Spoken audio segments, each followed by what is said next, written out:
So my mind is blown. Like my mind is like my top is off right now with this Pooh Shiesty situation.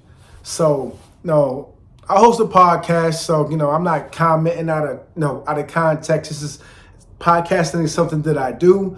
I actually interview rappers, I interview doctors, I interview lawyers, ministers, all kind of people, man. So this is something that I do. But more than anything else, Live from Bedford-Stuyvesant was a podcast created primarily from the streets in the beginning, and then it evolved into something else. But it was all about the people that I grew up with in Brooklyn. However, I progressed in reference to the topics that I want to discuss. But this is a topic that I definitely want to discuss because I'm not getting why this whole dynamic happened. It's not making any sense to me. We talking about a man that this man did they said this man did Mariah Carey numbers on the Billboard. Like, yo, what they said, I cut my hand off if I had, it's unbelievable, what these brothers are doing. In all due respect, man, you got these guys that, you had Casanova situation, you had my man Sheff G, you had Wayne Melly, you had Smurdy, now you have Lil Durk, Jay-Z trying to get him out the pens right now. And then you got Pooh Shiesty that he just went, I don't know what he was thinking, man. It don't make no sense to me for you to be at this, you in the stratosphere, man. I don't care. Ain't nobody supposed to get you off your high deem. Ain't nobody supposed to get you off your square. Ain't nobody nobody's supposed to mess up that bag, man. So I'm not getting what made him think he needed to go and approach this man with a whole bunch of goons, everybody blacked out, roughing people up, pushing them in the studio, putting guns to people's head, to force this man to sign a contract, which is crazy. You know how many people in the industry have been jerked off? Pause. 9 people in the industry that have been jerked. You got Michael Jackson. You had Prince. This is why he changed himself to he put a slave on his face and all that. He changed himself from the artist formerly known as Prince. He's talking about Michael Jackson was jerked. We talking about all kind of people. TLC, all kind of people in the industry been jerked by all kind of different record labels. And nobody never went to this extreme. And guess what? Those people that decide to be more diplomatic and litigate the proper way and be patient, look where they at now. Like my man Pooh Shiesty put himself in a situation where he probably, I'm upset because I need more black men to realize, you guys holding a trophy right now. Y'all holding a torch. Y'all putting yourself in situations where that is taking yourself way off the table, man. And there's somebody on social media, it was his brother, he's somewhere in Houston, I believe, and he was saying what real men do, and I totally agree with him, man. When you're in position like you're in position, man, you're supposed to be moving way more strategically, man. Way more strategically. Straight up. So, I don't hold nothing against Gucci Mane, period. I hold nothing against him. I think he handled it the way he needed to handle it. To be honest with you, he might have been one to been on some tough stuff, but think about it. If he would have went the tough route, not only could he probably have suffered some consequences, that people in the room with him who he was responsible for could have also been, it could have turned out really bad. So, he had to do what he had to do. I think he played it smart. And another thing, when you're a CEO and you're an entrepreneur, when you're a boss, I'm talking about, and when you playing with millions, these brothers are playing with M's, man. You in a different tax bracket. None of this should be in your mind where you feel like you got to be tough. When you feel like we have to start getting out of our head that to be violent is to be masculine. To be violent is to be a man. That's not being a man. Being a man is protecting what is yours, right? Particularly protecting your family, being responsible, having integrity, helping your community. These are kind of things that define a man. What the young men have to stop doing out there is thinking that the streets is defining the code of what a man is. That's not what a man is, man. Y'all got to get it correct. Y'all confused. So I don't know if we suck. I'm black. I predominantly identify with black, although I'm multi-ethnic, right? So I don't know what kind of sickness is in our heads where we think that we need to just resort to going to pick up a gun and doing something about something. It doesn't make no sense to me because we don't see no other ethnic group doing the things that we are doing. We are just out of control, man. It has to stop. So people talking about Gucci Mane is a snitch. He snitched on Pooh Shiesty. when I was going to, let me give an example, right? I was going to interview one of my friends for a podcast, right? So he's away, he's incarcerated. So I went to go see him incarcerated. He told me, I said, yo, I want to interview for my podcast, right? Because I know the kind of dude you is. You did a lot of stuff, right? And the streets I'm referring to, right? And he was like, nah, I can't do that. You know how much stuff I did? I ain't put my, people don't even know I'm in here right now. He said he done did so much stuff, he would never blast that. You know what I'm saying? So in other words, he got the spoils of war somewhere in a stash somewhere. He's like, I'm not, he would never, in other words, I would never be that dude on social media bragging and boasting about what I did to somebody, et cetera, et cetera, et cetera. Because I want to continue to do what I'm doing. You know what I'm saying? Whatever it may be. So I'm getting really confused, man, about this social media era and these brothers that they want to define themselves, or however you want to define yourselves, you know, according to the culture streets about, you know, being, you know, I don't know, a Scarface, a Frank White, whatever you want to be, whoever you want to be, right? I don't know where you guys get it at where you think that you need to go on social media and show off whatever you got. I don't get it. I don't, it's not registering me. You men, and then I'm talking about grown men, are doing something that a 15-year-old would do. But in my era, as 15, we would never do nothing like that. We might wear a chain around the block, but that might be it. We're not going to be going broadcasting and talking about, yo, look what I did. We would never do that, ever. You know what I'm saying? Another thing that I know that I realized is that I spoke to another one of my friends about something that he got involved in, and I wanted to talk about that on my podcast. He was like, nah, I can't talk about that, because he didn't want to upset the other individuals that it happened to. He's like, that's in the past. I'm leaving that where it's at. And I understood where he was coming from. So, you know, when you do something, I'm not condoning criminal activity. I don't want nobody committing nothing, doing no crimes, man. I'm trying to get everybody on the same brainwave as I am on. We trying to get money, legal money. You know what I'm saying? And there's so many ways to do that. And I ain't got to get involved. I ain't got to get tough with you. I ain't got to get loud with you. There's different ways for me to make money. And I can get my lawyers, like, whatever I got to do. You know what I'm saying? Like, now, and be honest with you, brothers need to start getting authorities. You need to start getting authorities. Brothers, you're not in the streets no more. You're millionaires. You're dealing with corporate. You're dealing with corporate executives. In fact, some of these brothers are doing billionaires. You're dealing with politicians.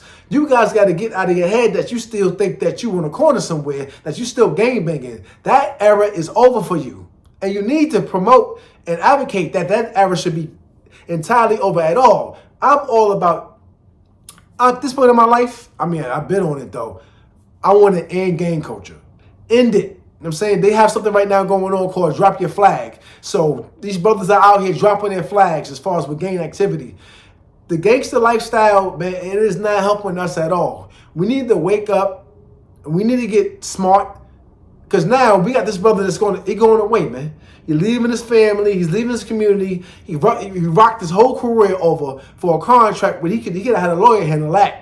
He could have went and did something else. And I did see, they said Gucci Mane had got him I don't know, some kind of car, green, I don't know, a Skyhawk or something like that. Like these brothers were cool at one point.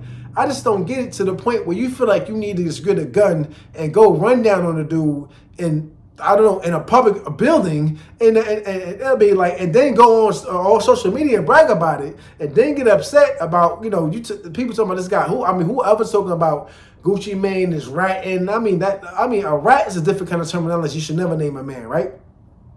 The Department of Justice seen these guys all over social media with jewelry, et cetera, et cetera, et cetera. Let me tell you something. Ain't no way that you're gonna rob an A-list celebrity and think that's not going to be out in the open. These are not street level criminals we're talking about here. This is not a criminal enterprise. This is corporate America. You brothers have to start realizing you are on a corporate America level, man. And you guys got to start rising up mentally and maturing mentally and realizing that. Because you got, listen, you have other ethnicities, right? I don't like to play the color game. You have other ethnicities that are conducting themselves the proper way they need to be proper when they're dealing with the corporate environment. Like, you guys on a corporate level. I don't know how many times I'm going to say it, man. You are not in the streets, man. None of you. Why you guys want to keep attaching yourself to what's going on in the hood, brother? You out of that. What you're supposed to be doing is you're supposed to be getting into politics, going back into your hood and becoming and getting elected officials elected. You should be trying to get officials elected, councilmen and stuff like that, district leaders and stuff like that, elected to change your environment. That's what other ethnic groups are doing. That's what they're doing. This really needs to be said. I've been saying this. I know exactly who needs to hear this. I know exactly who needs to hear this. And I've been saying that lately. Start saying that. I know exactly who needs to hear this. You know what? You brothers out there got to start hearing things that you don't want to hear.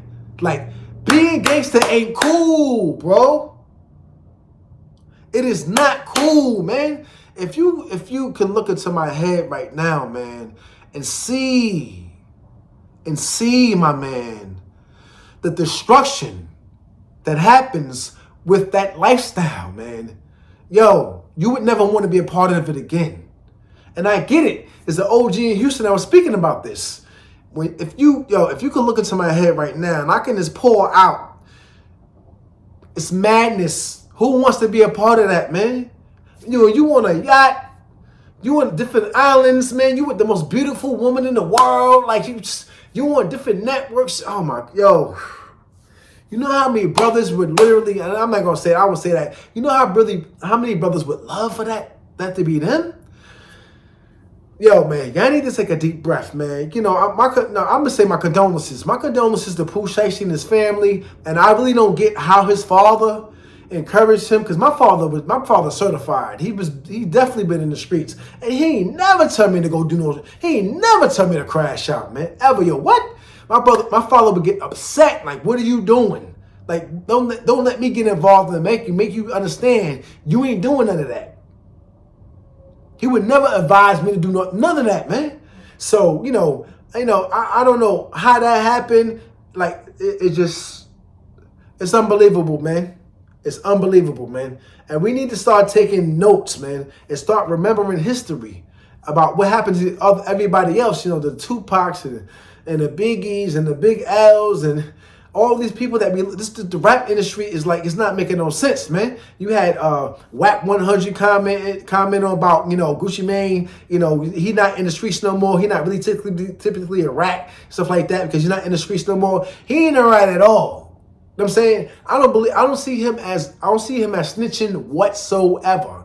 I don't see it. I just see these guys, what they did, going out there bragging about it, because, come on, this is what these guys do nowadays. They go take a chain. Oh, guess who chain I took? You know what I'm saying? Like, yo, what? Yo, these guys think it's a flex. Let me tell you something. And you guys got to start realizing this, right?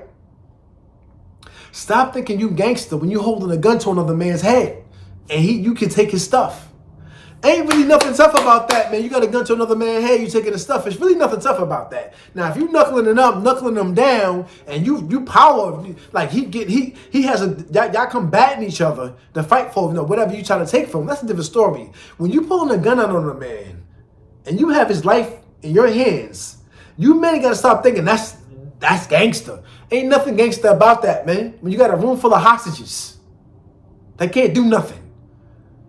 And then people want to talk about, well, Gucci Mane, he ain't tough no more. He's soft. And Gucci Mane done put that work in, man. Like a lot of people I know that did what they did. They chilling. They family men now. Gucci Mane did what he had to do, right? He ain't soft on no level. I think he did the smart thing how he's supposed to do it. I just hope. Well, he don't got to do that no more, because these guys are, you know, they're incarcerated and stuff like that. I don't know about the other individuals. I just hope he don't come down on nobody's level and think he need to prove himself to anybody.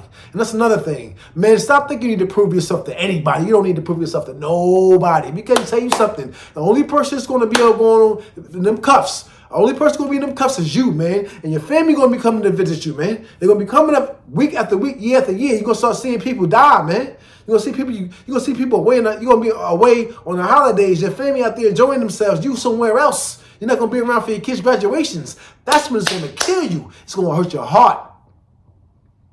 So you guys gotta start realizing what really is gangster. You know what I'm saying? You guys gotta start realizing what really is gangster. it was something else I was going to say. I know Charleston White commented on it, that another thing that Gucci Mane joined his team, stuff like that. And I don't got nothing against Charleston White. He do what he do, right? So, I mean, I think, you know what I think? I think more brothers, I think anybody should start playing that kind of game. Like, we have to start getting out of the mentality that we need to get, we need to do something criminal towards somebody if they violate us. The law is there for that. To be honest with you, somebody steal your car. What you gonna do? Go get your gun and shoot him? The law is there to handle that. If you steal from me, the law is there to handle for that. Now, do I agree with men getting involved and saying like, yo, somebody did something to a degree? I really don't. To be honest with you, I really don't. I don't think a man should be to the point where he's like, he need to go tell somebody what somebody else did, even if this is towards him. I think the law enforcement should do their own due diligence and find that out. You know what I'm saying? To be honest with you. But then again, on the flip side, when you corporate, when you're a man that got a business, and if somebody violates you, somebody do something to your car, for instance, right? You can take the recourse you need to take to make sure that you're insured, and make sure that you're covered, and let's make sure you don't lose no money from that situation, right? So you got two ways to do it. Either you can report your car stolen, or you can, put it out in the street. Somebody stole my car. Let me wait till I find that dude. Da da da da da. Which, like, does that really make sense? If a dude steals something for you behind your back when you're not around, you're supposed to play by the street code, go get your gun, and go look for him, and then who knows what you do for him, then go to jail? Yo, that logic is... that logic is beyond me, man. It's beyond me. So we got to get it together, right? We have to get it together, and I hope it stops with Pooh Shiesty, man. Yo, we got to start moving like corporate. We got to be on a corporate level, man. Like, imagine Jay-Z doing something like this, man. He would never. He would never do anything like this. Oh no, even back in the days. I mean, he had his Rivera situation happen. That did happen. But imagine him doing something like that right now. Like, come on. Make it make sense, brothers. Make it make sense, man. Peace and blessings to everybody, man. Everybody involved. Good to Gucci Mane, the Pooh Shiesty, everybody involved, man. Because let me tell you something. At the end of the day, when we do something, there's consequences to, no matter what we do, whoever do it, there's consequences to everything, man. So don't be that person that has to suffer those consequences. Because a lot of times when you commit something, there's a penalty for it. When it's done and finished, you're the one that's going to be somewhere, I don't know where it could be, thinking, why did I do that? Why? Yo, let me tell you something. Yo, I guarantee you, I don't know who Shiesty at right now, I guarantee you, when this is all said and done and over with, and whoever's involved in the situation, and say wherever they at, they're gonna keep kicking themselves in the ass, man. They're gonna be kicking themselves in the ass. And this is what they mean by you being a man. You need to think, right? You need to think before you act. That's what men do. You can't move on emotions. We're not little boys no more. We're not teenagers. We just pop off. We grown men. Think before you act. And stop leading with your emotions and your ego and your pride. Like, yo, he ain't releasing me from my contract. Oh, yo, he did this. Oh, he stole my car. Oh, he stepped on my shoes. Oh, he got my chick. Who cares, man? You guys got to stop moving with this and start moving with that, man. There's a lot of lives being lost. There's a lot of people losing their lives to the system, man. And I'm talking about black men. Man, salute to everybody, man. Live from Bedford-Stuyvesant. I'm going to be shooting again towards fall 2026 this year. I'm going to start doing my Live from Bedford-Stuyvesant episodes again. I'm going to start interviewing with people again. Right now, I'm focused on what I got to do. I'm trying to hit them M's, man. I'm trying to hit them M's, man. I'm not playing. You know what I'm saying? So, I'm not saying we. Whoever I'm doing it with, whoever, my whole family. I want everybody to hit M's, man. I want everybody on go. Everybody. I got my young nephews, everybody on go. We all on go, man. And that's what it should be like, man. I'm not talking about us being out on the corner. We doing positive things. We too educated. We too smart for all that. You know what I'm saying? All right. Salute.